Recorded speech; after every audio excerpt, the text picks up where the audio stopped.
مفتی طارق مسعود special. پھر اللہ نے غزوہ بدر کا بیان کیا کہ اللہ نے تمہاری مدد کی اس وقت کہ اللہ نے دشمن تمہاری نگاہوں میں تمہیں تھوڑا کر کے دکھایا اور تمہیں دشمن کی نگاہوں میں بڑھا کے دکھایا۔ حالانکہ ادھر 313 تھے اور سامنے 1000 تھے۔ 2 ہجری میں ہوئی نا غزوہ بدر۔ غزوہ بدر کا جو واقعہ ہے نا وہ ایسے ہوا کہ رسول اللہ صلی اللہ علیہ وسلم جب مکہ سے ہجرت کر کے مدینہ تشریف لے گئے تو ظاہر ہے قتل کرنے کا ارادہ کیا تھا مکہ والوں نے، تو آپ صلی اللہ علیہ وسلم کو مکہ چھوڑنا پڑا۔ تو مکہ ایک الگ ریاست تھی، مدینہ ایک الگ ریاست۔ دنیا میں آج بھی اصول ہے کہ 2 ریاستوں میں جب تک کوئی ایگریمنٹ نہیں ہوتا آپ کسی کی حدود کو کراس نہیں کر سکتے۔ اگر آپ کریں گے ان کو یہ رائٹ ہوتا ہے وہ گولی بھی مار دیں آپ سے، آپ کا سارا مال اسباب چھین لیں۔ یہ پہلے بھی تھا، آج بھی ہے یہ اصول۔ یورپ میں بارڈر کراس کرتے ہوئے فائرنگ ہوتی ہے نا، کتنے لوگ مر جاتے ہیں۔ وجہ اس کی ہے کہ آپ نے جب تک پاسپورٹ ویزا نہیں بنوایا آپ کو اس کو نے اجازت ہی نہیں دی ہے۔ تو پہلے زمانے میں بھی یہ اصول تھا کہ آپ کے درمیان جب تک کوئی ایگریمنٹ نہ ہو ایک ریاست دوسری ریاست کے لیے وہ اس کی پرمیشن کے بغیر اس میں داخل نہیں ہو سکتی تھی۔ رسول اللہ صلی اللہ علیہ وسلم مدینہ طیبہ میں آپ کو اطلاع ملی کہ ابو سفیان شام سے قافلہ لے کر مکہ مکرمہ کی طرف جا رہا ہے، تجارتی قافلہ۔ تو نبی صلی اللہ علیہ وسلم نے ارادہ کیا اس تجارتی قافلہ پہ ہم کیا کرتے ہیں، حملہ کرتے ہیں، کیونکہ کوئی ایگریمنٹ تو ہے نہیں، دشمن ملک ہے، اس کی دشمن فوج ہے۔ تو آپ صلی اللہ علیہ وسلم نے صحابہ کو تیار کیا کہ اطلاع مل گئی کہ بھائی ہم نے کیا کرنا ہے، اس قافلے پہ گوریلا وار کرنی ہے اور یہ ہم نے اپنے قبضے میں لے لینا ہے۔ کیونکہ مجبور کس نے کیا تھا ان حالات پر، جو معاشی تنگی کا مسلمان شکار تھے، اس تنگی کا شکار کرنے والے کون تھے، اس میں مبتلا کرنے والے کون تھے، مکہ والے تھے نا۔ آج بہت سے لبرل لوگ اس واقعے پر اعتراض کرتے ہیں کہ یہ کیا بات ہے بھائی، تجارتی قافلہ جا رہا تھا تو جانے دیتے، اس پہ شب خون مارنے کی کوشش کیوں کی، اس کو چھیننے کی کوشش کیوں کی۔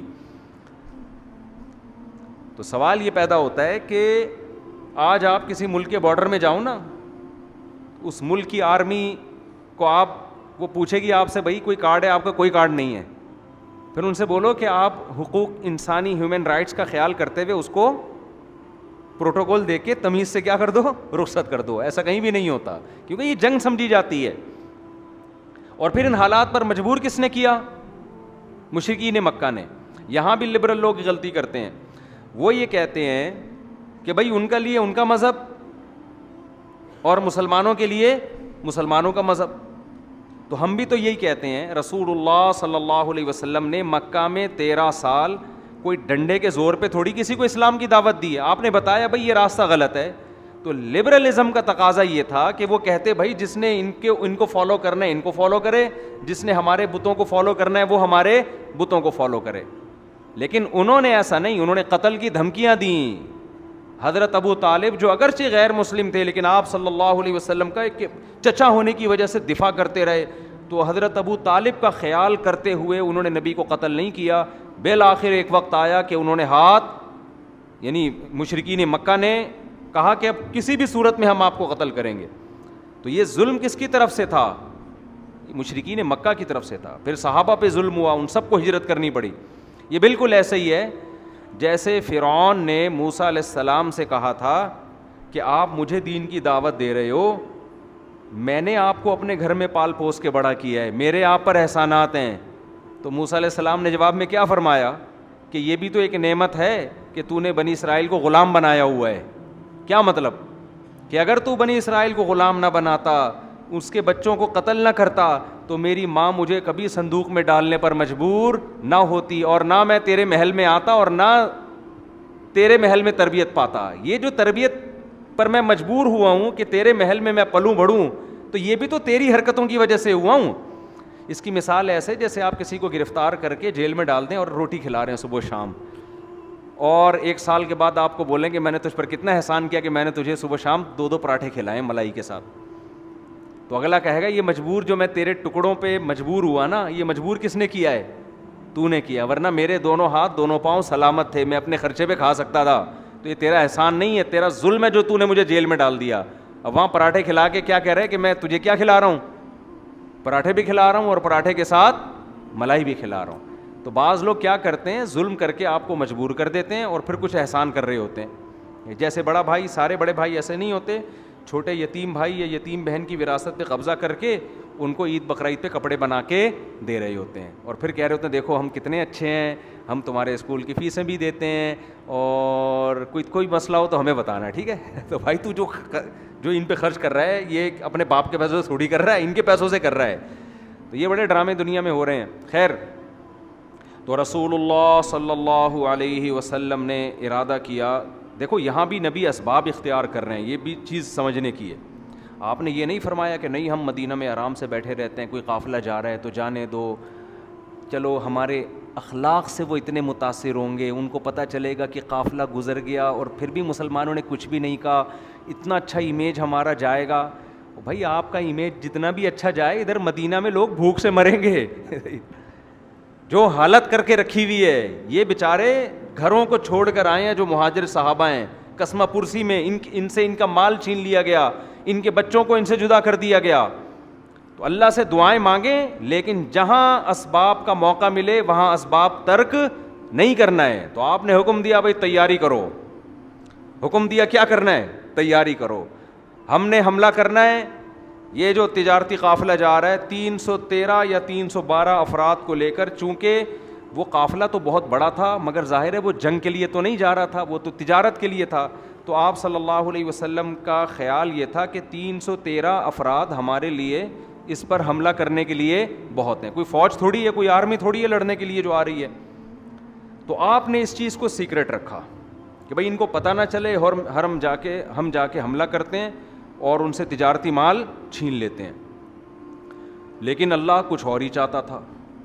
اللہ یہ چاہتا تھا یہ بڑی جنگ ہو. یہ کیا ہو؟ بڑی جنگ. اگر پہلے سے یہ پتہ چل جاتا نا کہ ابو جہل مکہ سے 1000 کا لشکر لے کر آ جائے گا, تو آپ صلی اللہ علیہ وسلم پھر ارادہ نہ کرتے. کیوں؟ یہ بھی سمجھنے کی بات ہے.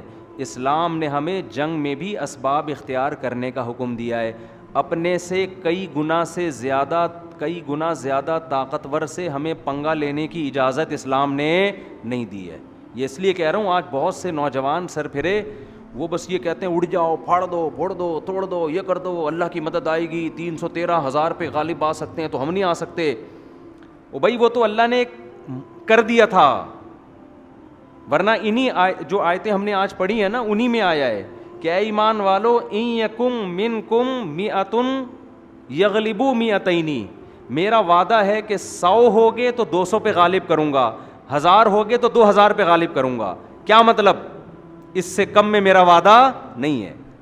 آدھا کام اسباب سے ہوگا, آدھا تمہاری ایمانی طاقت سے ہوگا. اگر آدھے سے بھی کم ہو پھر اللہ کی طرف سے کوئی ذمہ داری نہیں ہے, پھر شکست بھی ہو سکتی ہے.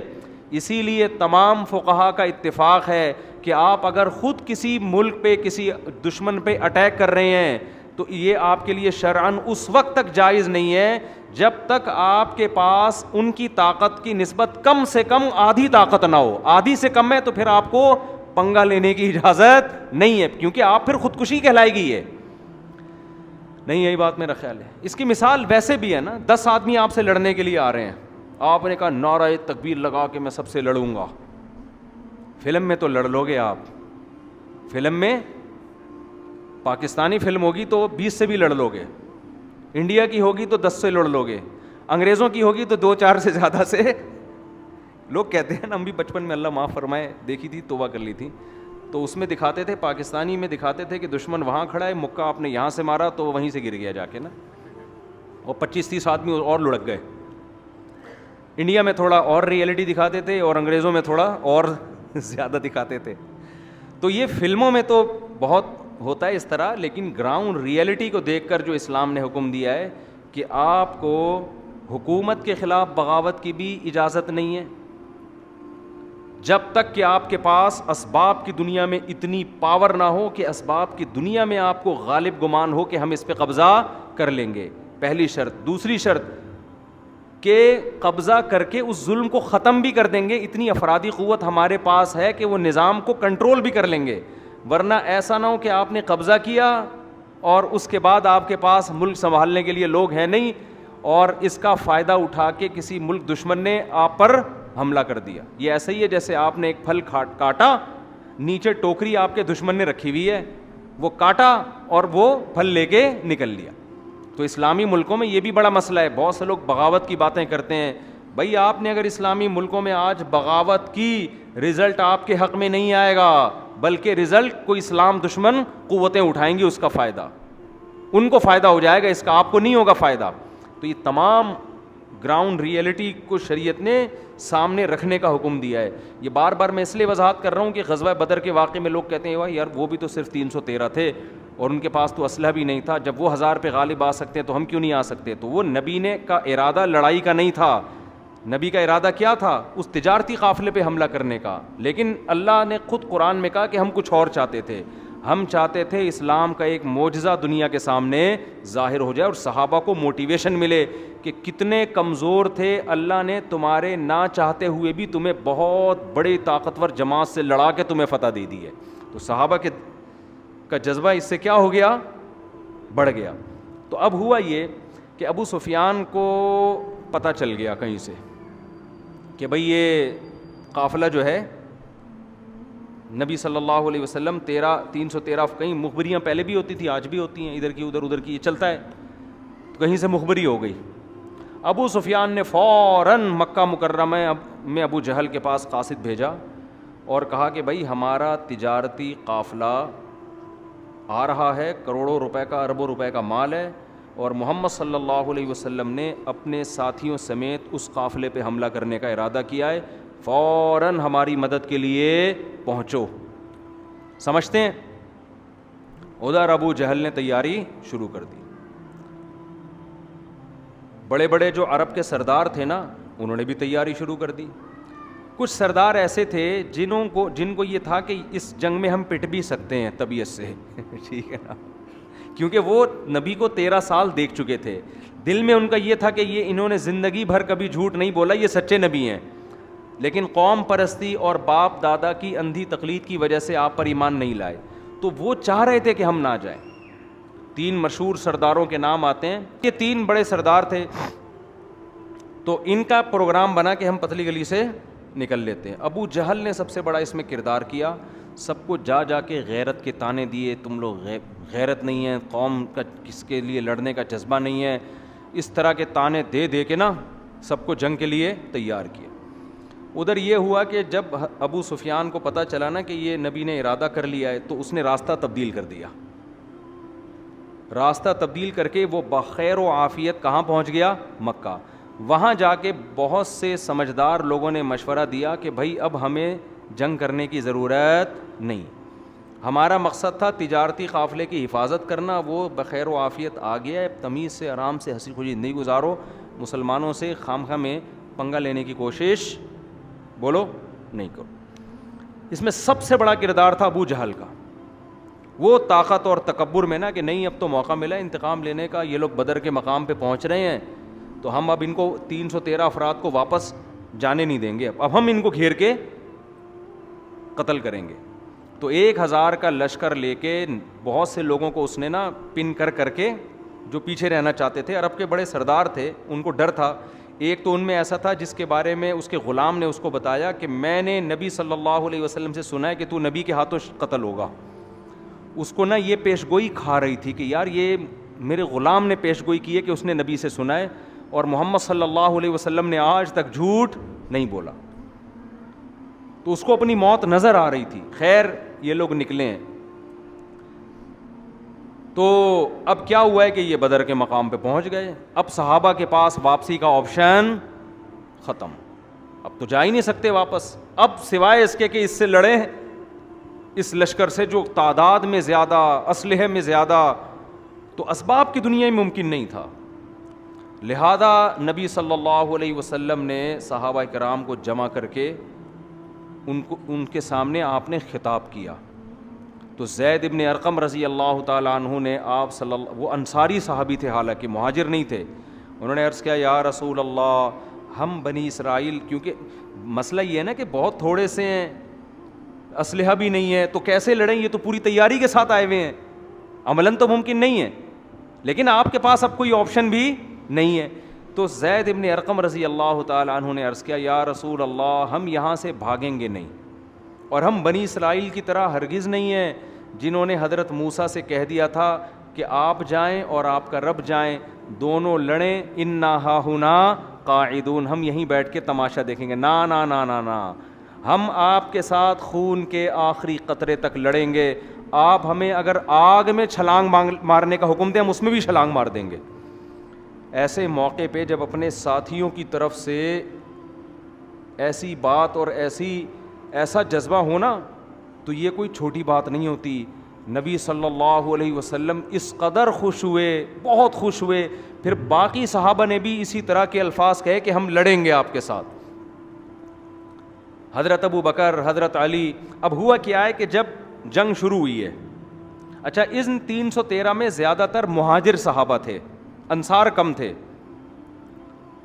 اب جب جنگ شروع ہوئی ہے نا تو عرب میں یہ دستور تھا کہ دونوں طرف کی فوجیں جب آمنے سامنے کھڑی ہوتی تھیں تو بعض دفعہ قوم کے جو بہادر ترین لوگ ہوتے تھے نا وہ پہلے نکل کے آتے تھے سامنے، وہ کہتے تھے حل من مبارز، پہلے ہم سے لڑو۔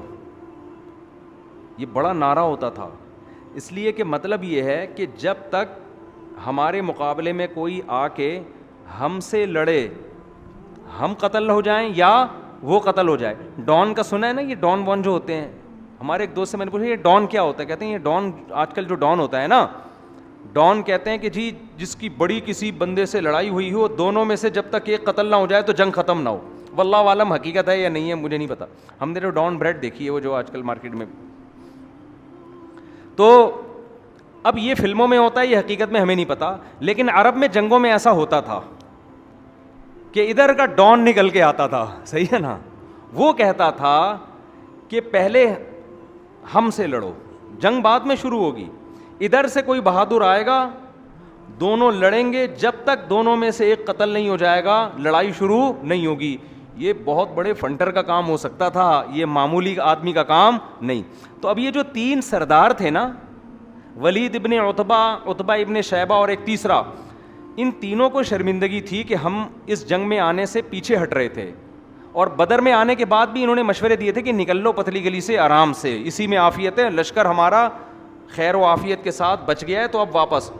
ابو جہل ان کو مسلسل تانے دیتا رہا، تم عورتوں کی طرح چوڑیاں پہن کے بیٹھ جاؤ، تم یہ کرو، جیسے ہوتا ہے نا۔ ان کو یہ شرمندگی تھی کہ یار ہم نے جانے کی باتیں اتنی کر لی ہیں، اب جب جنگ ہونی ہی ہے تو اپنی خفت مٹانے کے لیے، کیونکہ واپس جانا تو قوم کے پاس ہی ہے نا، پھر عرب میں عورتیں بڑے بزدلی کے تانے دیا کرتی تھیں کہ یہ ایسے ہیں، یہ جنگ میں ایسی باتیں کر رہے تھے۔ اچھا یہ لوگ اپنے ساتھ باندیاں بھی لائے تھے ناچنے کے لیے، عورتیں بھی لائے تھے، وہ دھمال شمال نہیں ہوتے، تو پورے دھمال ومال، موسیقی، میوزک، یہ سب کچھ، کیونکہ ان کو تو تھا کہ ہم 1000 ہیں، ہم تو فتح ہی ہوگی ہماری۔ اب کیا ہوا ہے کہ یہ تینوں نکل کے آ گئے سامنے، اور انہوں نے نعرہ لگایا اپنی شرمندگی بچانے کے لیے نا، شرمندگی سے بچنے کے لیے انہوں نے، تاکہ ہمیں یہ تلافی ہو جائے اور لوگ ہمیں بزدل نہ سمجھیں، تو میدان میں نکل کے ان تینوں نے کہا حل من مبارز، کوئی ہے ہمارے مقابلے میں پہلے مقابلہ کرنے والا۔ ادھر سے 3 انصاری صحابی نکل کے آئے سامنے، 3 انصاری صحابی۔ اب آپ ان کی بہادری دیکھو، تھے عرب نا، اور تھے قریشی ہاشمی نبی کی قوم کے، انہوں نے کہا نا نا نا نا نا، اب جب لڑائی ہوگی تو ہمیں ہمارے جیسے لوگ چاہیے، سمجھ رہے ہیں نا، ان سے لڑنے میں مزہ نہیں آئے گا۔ اس سے پتہ چلتا ہے کہ اللہ نے اپنے نبی کو جو لوگ دیے نا، وہ قوم بڑی غیرت والی تھی، بہادر تھی، نبی صلی اللہ علیہ وسلم نے ان کی غیرت کا رخ چینج کر دیا ہے۔ اگر یہی بنی اسرائیل ہوتے، یہودی ہوتے نا، تینوں کبھی سامنے نکل کے نہ آتے، اور نکل کے آتے تو ان کی تمنا ہوتی کوئی پدے پدے سے ہمارے سامنے آ جائیں جن کو شکست دے کے ہم کیا کر لیں، اپنا نام روشن کر لیں۔ تو عرب کی دشمنی بھی، اچھا مدینہ میں کیا تھے؟ منافق، یہودی، وہ سارے یہودی تھے، مشرکین مکہ میں کوئی منافق نہیں تھا، ہمارے نبی کی قوم میں کوئی منافق نہیں تھا، وہ اگر اندر سے کافر ہیں تو باہر سے بھی کافر, اندر سے مومن ہے تو باہر سے بھی مومن. یہود میں کیا گڑبڑ ہو رہی تھی, باہر سے کچھ اور, لا الہ ہؤلاء ولا الہ ہؤلاء. قرآن کہہ رہے ہیں مفاد وہاں نظر آئے تو ادھر لڑک گئے, ادھر نظر آئے تو ادھر لڑک گئے. اس کو کہتے ہیں 2 نمبر آدمی.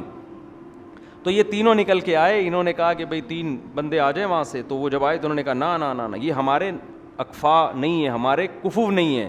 تو پھر رسول اللہ صلی اللہ علیہ وسلم نے حضرت ابو عبیدہ, یہ بھی قریشی ہاشمی, حضرت جعفر طیار رضی اللہ تعالی عنہ, یہ بھی قریشی ہاشمی, اور آپ نے حضرت علی رضی اللہ تعالی عنہ, حضرت علی بھی نبی کے چچا زاد اور حضرت جعفر طیار بھی نبی کے چچا زاد, اور حضرت ابو عبیدہ بھی نبی کے رشتہ دار, چچا زاد تو نہیں لیکن اسی قوم کے. تو ان تینوں نے دیکھ کر کہا کہ نام اکفاؤنا, ہاں ہاں یہ ہمارے کیا ہیں, ہمارے جوڑ کے ہیں, ان سے لڑائی میں مزہ آئے گا. تو جب لڑائی شروع ہوئی ہے تو حضرت علی اور حضرت حمزہ نے ان 2 کا انا للہ کر دیا, ان 2 کو قتل کر دی. انا للہ تو نہیں کہنا چاہیے کافروں کے لیے, ان 2 کو جان سے مار دیا. لڑائی ہوئی, وہ یہ دونوں غالب آ گئے. لیکن حضرت ابو عبیدہ بن جراح رضی اللہ تعالیٰ عنہ کا جس سے مقابلہ ہوا تو اس نے حضرت ابو عبیدہ بن جراح کی ٹانگ پہ اتنی زور سے تلوار ماری کہ وہ ٹانگ آپ کی شہید ہو گئی, کٹ گئی, اور آپ کو میدان جنگ سے لایا گیا. لیکن پھر ان دونوں صحابی نے حملہ کر کے اس کو بھی قتل کر دیا. تو بعد میں حضرت ابو عبیدہ رضی اللہ عنہ زخم کی تاب نہ لا سکے اور آپ کی شہادت ہو گئی. تو ادھر سے ایک, ادھر سے تینوں. اس کے بعد ایک لڑائی شروع ہوئی ہے. تو لڑائی میں اتنی زبردست پھر قرآن نے تسلیاں دیں, انہی آیتوں میں اللہ نے بیان کیا, اذ یریکہم اللہ فی منامک قلیلا, اللہ نے صحابہ کا رعب ان کے دلوں پہ بٹھا دیا اور ان کو جماعت کم کر کے دکھائی کہ یہ تھوڑے لوگ ہیں, اور ان کو یہ دکھایا کہ یہ بہت زیادہ لوگ ہیں. پھر اللہ نے آسمان سے فرشتے نازل کیے مدد کے لیے. تو بڑی زبردست جنگ شروع ہوئی. تو ایک مشہور صحابی ہیں, ان کا نام ذہن سے نکل گیا, اس جنگ میں ان کا بھی بڑا کردار ہے. 2 صحابی تھے, حضرت معوذ اور معاذ, یہ دونوں بچے تھے. اچھا, اس جنگ میں کچھ بچے صحابہ کو واپس بھی کیا ہے. کچھ صحابہ ایسے تھے جو نوعمر تھے, آپ صلی اللہ علیہ وسلم نے ان کو جنگ سے واپس کیا. حضرت معوذ اور معاذ چھپتے پھر رہے تھے کہ نبی کی ہم پہ نظر نہ پڑ جائے, کیونکہ ہم پہ اگر نظر پڑی تو ہمیں بھی کیا کر دیا جائے گا باہر. تو یہ چھپتے پھر رہے تھے. تو ایک مشہور صحابی اس وقت نام ذہن سے نکل گیا, وہ کہتے ہیں کہ میں نے اپنے دائیں بائیں غزوہ بدر میں دیکھا کہ معوذ اور معاذ جیسے بچے کھڑے ہوئے ہیں. تو میرے دل میں خوف پیدا ہوا کہ میرے ساتھ کوئی بہادر اور بڑے میچور لوگ ہوتے. جنگ میں ایسا ہوتا ہے نا, جب آپ لڑ رہے ہیں تو آپ چاہتے ہیں یار میرے ساتھ کون ہو, کوئی سپورٹر اچھا ہو نا. کہتے ہیں میں نے دیکھا کہ یہ دونوں کیا ہیں, بچے. تو میرے دل میں خوف پیدا ہوا. کہہ رہے لیکن ان بچوں کا جذبہ یہ تھا کہ ان دونوں نے مجھ سے پوچھا کہ ابو جہل کدھر ہے. صحیح ہے نا. انہوں نے مجھ سے کیا پوچھا, جیسے ہمارے دور کے بچے ہوتے ہیں مجھ سے انکل ابو جہل کہاں ہے. ہمارے دور میں کوئی ہوتا ہے نا انکل کہتے ہیں نا بڑوں, ابو جہل کہاں ہے. کہتے ہیں میں نے کہا بھائی یہ تو بڑے بہادر بچے ہیں, معوذ, اور آپ نے نظموں میں نام سنا ہوگا نا حضرت معوذ اور معاذ کا. تو انہوں نے کہا ہم ابو جہل کہاں ہیں, ہم نے سنا ہے وہ اسلام کا سب سے بڑا دشمن ہے. تو پھر یہ لوگوں سے پوچھتے پوچھتے ابو جہل کے پاس پہنچے, لڑائی ہوئی اور بالآخر ابو جہل کو انہوں نے گرا دیا لڑائی. ابو جہل زخمی حالت میں, یہ نہیں قتل نہیں کر سکے اس کو یہ, اور ان کا بھی بازو کٹ گیا. غالباً معوذ یا حضرت معاذ رضی اللہ تعالیٰ عنہ کا بازو کٹ گیا. تو وہ نبی صلی اللہ علیہ وسلم کا معجزہ ظاہر ہوا, آپ نے وہ بازو لگایا اور وہ بازو جڑ گیا. یہ جو ابو جہل تھا نا, جب یہ جنگ میں زخمی ہو کے نیچے گرائے تو حضرت عبداللہ ابن مسعود رضی اللہ تعالیٰ عنہ, یہ بہت دبلے پتلے صحابی تھے. ان کی پنڈلیاں اتنی باریک تھیں کہ یہ شلوار ٹخنوں سے اوپر اٹھاتے, اس سے زیادہ نہیں اٹھاتے تھے. وجہ اس کی یہ تھی, کہتے مجھے شرم آتی تھی اپنی پنڈلیاں دکھاتے ہوئے, اتنی باریک پنڈلیاں تھیں. تو یہ تھے بھی غریب مسکین. یہ اصحاب صفہ میں سے تھے جن کے بارے میں آتا ہے نا غربت کی وجہ سے پورے کپڑے نہیں ہوتے تھے پہننے کے لیے. تو یہ بڑے مسکین صحابی تھے. انہوں نے جب دیکھا کہ ابو جہل جو ہے یہ پڑا ہوا ہے, زخمی تڑپ رہا ہے, تو یہ اس کے سینے پہ جا کے بیٹھ گئے اس کی گردن کاٹنے کے لیے. تو وہ ابو جہل ان سے کیا کہتا ہے کہ اے ابن مسعود آج تو بہت اونچی جگہ پہ بیٹھا ہے, یعنی مرتے ہوئے بھی کم بخت کس قدر تکبر, کہ آج تو ایک سردار کے سینے پہ بیٹھا ہے بہت اونچی جگہ پہ. اور پھر کہنے لگا کہ میری گردن کاٹنا تو ذرا نیچے سے کاٹنا, تاکہ پتہ چلے کسی سردار کی گردن ہے, جب کٹے گی نا تو گردن دیکھ کے پتہ چلے کسی عرب سردار کی گردن ہے. حضرت عبداللہ بن مسعود نے اس کی گردن کاٹی اور رسول اللہ صلی اللہ علیہ وسلم کی خدمت میں لے جا کے رکھ دی. آپ صلی اللہ علیہ وسلم سجدے میں گر گئے اور آپ نے فرمایا اللہ نے اس امت کے فرعون کو قتل کر دیا. اتنا خوش ہوئے آپ صلی اللہ علیہ وسلم, کیونکہ اس نے بہت فساد مچایا تھا. 13 سال مکہ میں نبی صلی اللہ علیہ وسلم کو تکلیف دینے کا کوئی موقع اس نے اپنے ہاتھ سے چھوڑا نہیں تھا. تو بالآخر لڑائی ہوئی ہے اور ان کے 70 بندے قتل ہو گئے اور 70 گرفتار ہو گئے. گرفتار میں بھی بڑے بڑے لوگ. حضرت عباس جو نبی کے چچا تھے وہ بھی مشرکین مکہ کے ساتھ جنگ میں تھے. دیکھو چچا بھتیجوں کی لڑائی ہو رہی ہے, کزنوں کی لڑائی ہو رہی ہے. اس سے پتہ چلتا ہے اسلام قوم پرستی کے حق میں بالکل بھی نہیں ہے. اگر ہمارے نبی نے عربوں کی خاطر یہ جنگ کی ہوتی, عربیت کو دنیا میں پھیلانے کے لیے, عربوں کی حکومت کو قائم کرنے کے لیے, عرب کو دنیا کا بڑا بنانے کے لیے, تو آپ کی تلوار سب سے پہلے عرب کے خلاف نہ اٹھتی. آپ کی تلوار سب سے پہلے عربوں کے خلاف, پھر عربوں میں بھی قریشیوں کے خلاف جو عربوں میں سب سے افضل, پھر قریشیوں میں بھی ہاشمی کے خلاف جو آپ کی قوم کے لوگ تھے, آپ کے چچا زاد, آپ کے چچا, آپ کے رشتہ دار. اور آج ہماری جنگ ہوتی کس کے نام پہ ہے؟ قوم پرستی کے نام پہ. آپ پنجابی ہو, آپ پٹھان ہو, آپ مہاجر ہو, آپ سرائکی ہو, اللہ کی قسم قیامت میں اللہ کو ان ناموں سے کوئی دلچسپی نہیں ہے. ہمارے ایک دوست تھے, میں نے ان سے کہا آپ کی قوم میں ایک بری رسم ہے, یہ چھوڑ دو. وہ عالم بھی تھے, میرے شاگرد تھے. میں نے کہا یار جا کے اپنی قوم کو سمجھاؤ یہ اس رسم سے. ارے بھائی فن والے بیٹھے ہوئے ہیں, خیریت سے ہیں, طبیعت ٹھیک ہے آپ کی؟ تو میں نے ان سے کہا کہ ہمارے بچے نا دیکھ رہے ہوتے ہیں یہ بیٹھ کے, جب موقع ملتا ہے فن لے کے بیٹھ جاتے ہیں بچے. تو ان کو میں نے ویڈیو بنا کے بھیجی فن والوں کو. میں نے کہا یار یہ دیکھو ہمارے بچے کیا کر رہے ہیں. تو مجھے خوشی اس پر ہوتی ہے, چلو وہ بیہودہ پرینک نہیں دیکھ رہے نا. اس زمانے میں نا بچہ اگر آپ کا سگریٹ پی رہا ہے شکر ادا کرو کہ چرس نہیں پی رہا. یہ ایسا زمانہ ہے, صحیح بتا دوں میں. لوگ اس پہ کہہ رہے ہوتے ہمارا بچہ سگریٹ پی رہا ہے, بھائی چرس نہیں پی رہا, اس پہ شکر ادا کرو. ارطغرل ڈرامہ دیکھ رہا ہے اس پہ, تو یہ نہیں کہ ڈرامہ دیکھ رہا ہے, یہ دیکھو کہ کوئی فلم نہیں دیکھ رہا. تو یہ دور ایسا فتنے کا دور ہے, تو ہم اس پہ خوش ہوتے ہیں, چلو یار کوئی ایسی چیز دیکھ رہے ہیں. خیر, کیا عرض کر رہا تھا میں؟ ابے کیا بات چل رہی تھی اتنا قومیت کی. میں جلدی سے وہ بتا دوں نا. میں نے ان سے کہا کہ دیکھو تمہاری قوم میں یہ رسم ہے, آپ عالم ہو, آپ ان کو جا کے سمجھاؤ. انہوں نے کہا استاد جی ہماری قوم میں یہ ہے, ہم کیا کریں, یہ تو ہمارے قومی ہے, تو باپ دادا سے چلی آ رہی ہے, اور یہ ہم نہیں چھوڑ سکتے. میں نے کہا ٹھیک ہے, پھر قیامت کے دن جب اللہ تعالیٰ تم سے پوچھے کہ میں نے قرآن میں حکم تو یہ دیا تھا, تم اس کے خلاف کیوں چلے, تو کہہ دینا اللہ میں چونکہ مہاجر تھا تو اس لیے اس میں ہمارے ہاں ایسا نہیں تھا, یا اللہ میں پٹھان تھا تو پٹھانوں میں ایسا نہیں ہوتا, یا اللہ میں پنجابی تھا تو چونکہ پنجابیوں میں ایسا نہیں ہوتا. تو اللہ اگر کہتے ہو اچھا چلو پنجابیوں کے لیے یہ آیت نہیں نازل ہوئی تھی, پٹھانوں کے لیے نہیں ہوئی تھی, یہ مہاجروں کے لیے سرائکیوں کے لیے نہیں ہوئی تھی, یہ آیتیں تو بس ویسے ہی میں نے نازل کر دی تھیں, اس سے یہ والی قوم خارج تھی. تو اگر اللہ آپ کی اس دلیل سے مطمئن ہو جائے تو بہت زبردست بات ہے یار, یہ تو بڑی خوشی ہوگی پھر ہمیں. اور اگر اللہ ان نعروں سے متاثر نہیں ہوتا تو میں نے کہا بھائی اپنی قوم کو رکھو ایک طرف. اللہ کیا ہے, دیکھو قوم سے محبت ہونا برا نہیں ہے. انسان کو جب اپنا ہم زبان ہم قوم کہیں ملتا ہے تو ایک خوشی ہوتی ہے, یہ تو نیچرل ہے.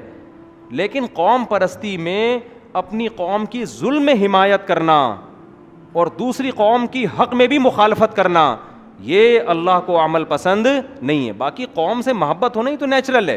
خیر, تو نبی کی تلوار سب سے پہلے کس کے خلاف چلی بدر میں؟ اپنی قوم کے خلاف. تو 70 بندے پکڑے گئے اور 70 کیا ہو گئے؟ قتل ہو گئے.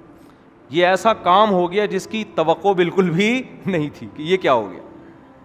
نبی صلی اللہ علیہ وسلم تو وہ جب 313 کو میدان میں لائے ہیں نا, تو اس دوران مسلسل دعاؤں میں مشغول رہے آپ صلی اللہ علیہ وسلم, کیونکہ اس جنگ میں شکست کا بھی اسباب کی دنیا میں امکان بہت تھا نا، اسباب کی دنیا میں. تو صحابہ کرام نے اس بات کا بڑا خیال کیا کہ رسول اللہ صلی اللہ علیہ وسلم کی جان کی ہم حفاظت کریں، ایسا نہ ہو کہ آپ کو کوئی شہید کر دے. تو صحابہ نے باقاعدہ پہرے دیے، نبی کے لیے خیمہ بنایا کہ آپ کے قریب کوئی نہ آئے یہاں. تو آپ صلی اللہ علیہ وسلم نے بخاری کی حدیث کے مطابق آپ نے دعا کیا مانگی اس دوران، اے اللہ یہ تھوڑے سے لوگ ہیں، اگر یہ قتل ہو گئے، شہید ہو گئے، لم تعبد، پھر قیامت تک زمین پر تیری عبادت نہیں ہوگی، کیونکہ میں آخری نبی ہوں اور یہ آخری جماعت ہے اور یہ پوری کریم ہے جو میں لے کر آ گیا ہوں. حالانکہ اللہ نے مدد اور نصرت کے وعدے کیے تھے، لیکن پھر بھی رسول اللہ صلی اللہ علیہ وسلم نے اللہ کے سامنے عاجزی اور انکساری کی. علماء کہتے ہیں اللہ نے جتنے بھی وعدے کیے ہوں، ہمیں اللہ کے سامنے فقیر ہی بننے کا حکم ہے. تو نبی نے روتے رہے سردے میں، اے اللہ اگر یہ جماعت شہید ہو گئی تو پھر قیامت تک تیری زمین پر عبادت نہیں ہوگی. تو 70 مارے گئے. جب وہ 70 مارے گئے ان کی لاشوں کو کنویں میں ڈالا گیا. پھر آپ صلی اللہ علیہ وسلم نے ان لاشوں سے خطاب کیا، سب کا نام لیا، ایک ایک سردار کا، اور کہا کہ بتاؤ جس چیز کا اللہ نے تم سے وعدہ کیا تھا کیا تم نے وہ اپنی آنکھوں سے دیکھ لیا؟ کیا اس کو برحق پایا؟ حضرت عمر کھڑے تھے، عرض کیا یا رسول اللہ کیا یہ سن رہے ہیں؟ یہ تو مردے ہیں، آپ ان سے خطاب کر رہے ہیں کہ بتاؤ اللہ نے تم سے جس جہنم کا وعدہ کیا تھا وہ تم نے پا لیا ہے، دیکھ لیا؟ کہا تھا نا اللہ نے تمہیں شکست ہوگی، تم مغلوب ہوگے. اب آگے سے تو کوئی جواب نہیں آ رہا. تو حضرت عمر نے عرض کیا یا رسول اللہ کیا یہ سن رہے ہیں؟ تو نبی نے فرمایا یہ تم سے زیادہ سن رہے ہیں، آج کے دن یہ تم سے زیادہ سن رہے ہیں. اب اس حدیث کی بیس پر بعض علماء کی رائے یہ ہے کہ مردے کیا کرتے ہیں؟ بولو، سنتے ہیں. جب آپ ان سے خطاب کرتے ہیں نا تو وہ سن رہے ہوتے ہیں. حضرت عائشہ رضی اللہ تعالی عنہا کو جب پتہ چلا کہ حضرت عمر اس حدیث کا مطلب یہ لیتے ہیں کہ مردے کیا کرتے ہیں؟ سنتے. تو حضرت عائشہ نے فرمایا اللہ عمر پہ رحم کرے، وہ نبی کی بات کا مطلب نہیں سمجھے.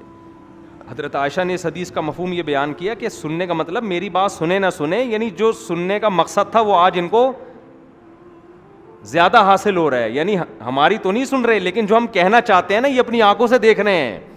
اب یہ اسی وجہ سے علماء کا اختلاف ہے کہ مردے سنتے ہیں کہ نہیں سنتے. بعض کہتے ہیں یہ حدیث کا یہ حدیث اپنے ظاہر پر نہیں ہے، ان کی بھی دلیل ہے. وہ کہتے ہیں قرآن میں آتا انک لا تسمع الموتى، اے نبی آپ مردوں کو نہیں سنا سکتے، ولا تسمع الصم الدعاء، اور جو بہرے ہیں ان کو سنا نہیں سکتے، اندھوں کو راستہ دکھا نہیں سکتے. تو خیر اب یہ اختلافی مسئلہ ہے، پنجاب میں دبا کے اس پہ غزوہ بدر اور غزوہ احد قائم ہوتا رہتا ہے ہر تھوڑے دنوں میں نا.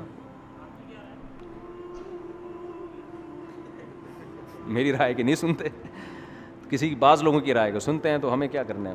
آج کل زندہ نہیں سن رہے نا آج کل. تو اختلافی مسئلہ ہے، میری رائے کہ نہیں سنتے. میری رائے کہ قرآن کی جو آیت ہے نا فَإِنَّكَ لَا تُسْمِعُ الْمَوْتَى، اے نبی آپ ان کو مردوں کو نہیں سنا سکتے. خیر اس کی پھر لوگوں نے تعویلات کی ہیں علماء نے بعض. تو جہاں سننا ثابت ہے وہاں تو ہم سننے کے قائل ہیں. علی الاطلاق کہنا کہ مردے سنتے ہیں ہماری رائے کہ نہیں سنتے، لیکن کسی کی رائے ہے سنتے ہیں، تو اس کو شرک نہیں کہیں گے. اس لیے کہ جو یہ کہتے ہیں نا سنتے ہیں، تو وہ کہتے ہیں اللہ اپنی قدرت سے سنا دیتے ہیں ان کو، وہ مردے کو یہ طاقت نہیں دیتے، وہ کہتے ہیں اللہ سنا دیتا ہے. واللہ عالم ان پھڈوں میں نہ پڑھیں تو بہتر ہے آپ کے لیے، سیدھا سیدھا تمیز سے زندگی گزاریں. پنجاب میں یہ بڑی قاتلانہ لڑائیاں اور ہر وقت ممبر پہ یہی وہ حیات النبی تو ممات النبی، تو سنتے ہیں تو نہیں سنتے، یہ ایسے پڑھے ہیں کہ الامان والحفیظ. اچھا خیر 70 آدمی ہو گئے گرفتار. اب ان 70 کو کرنا کیا ہے یہ مشورہ ہوا، ٹھیک ہے نا.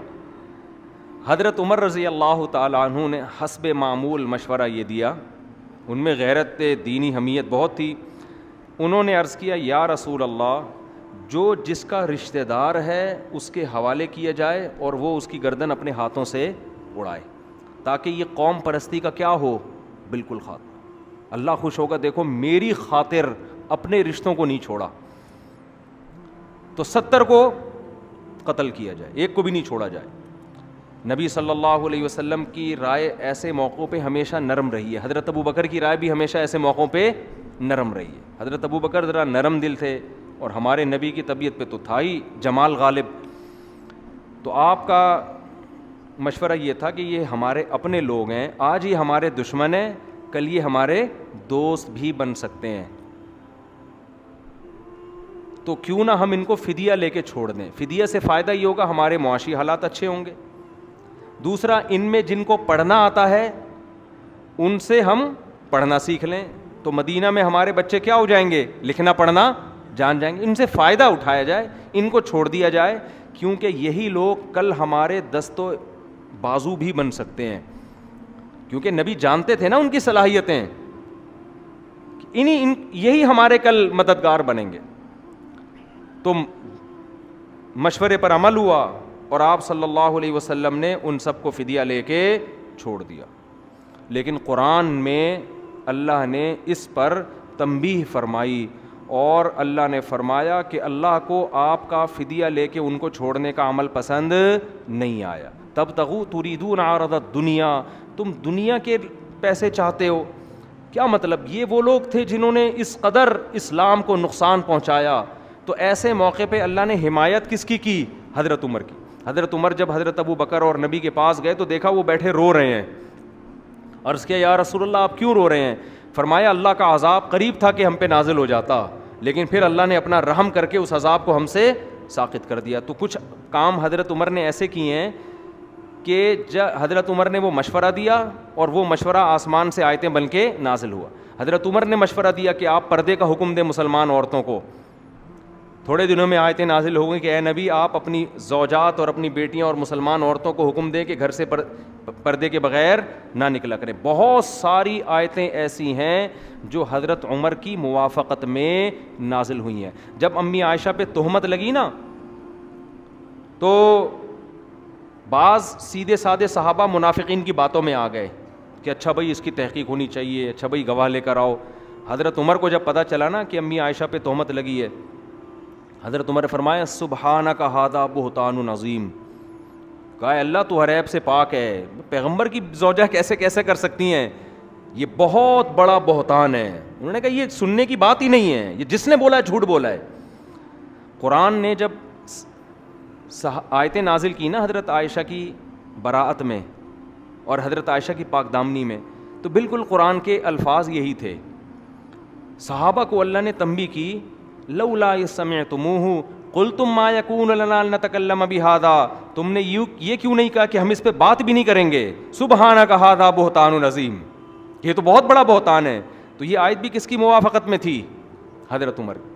تبھی تو حضرت عمر کی جو غیرت شجاعت ایسی تھی کہ نبی نے فرمایا کہ عمر جہاں سے گزرتے ہیں شیطان وہاں سے راستہ بدل لیتا.